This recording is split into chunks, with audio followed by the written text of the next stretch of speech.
Okay, so I got a broken mirror, and I got a replacement from Peterbilt right here, and I glanced at it, and it looks like it simply slides down into these notches here, and it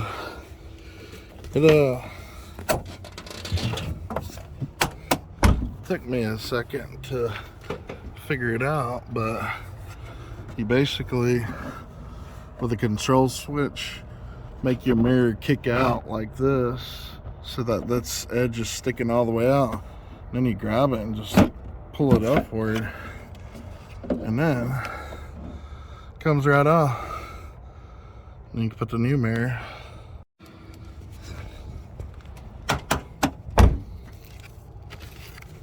There's a new mirror.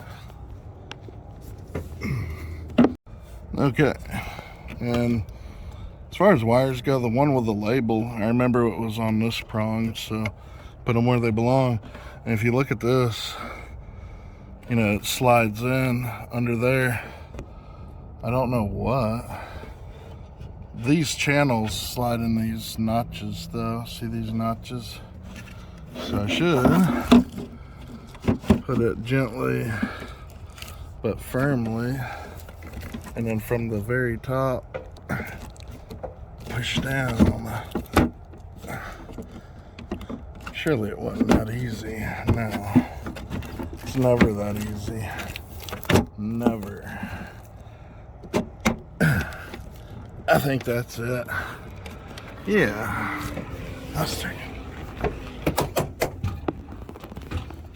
So here's a busted mirror, and I know it doesn't look bad on the camera, but I mean, when you're driving, it really deflects really hard. You know, your tandems, you can't see where the heck they're going. And plus, that's a nasty DOT ticket. And the reason my mirror got smashed was, I don't know if you can see it, but the drives kicked a rock at it. Let's see here. And look at there. Just like new. Pull the plastic off. Alright. A brand new mirror. Pretty cool. But yeah, you can see I had drives kick a rock all the way from my drives to it, and I heard it smash one day. That's also the mirror cost. It wasn't bad. It was only $143. These are hats I bought, but yeah, you're looking at $143. Quick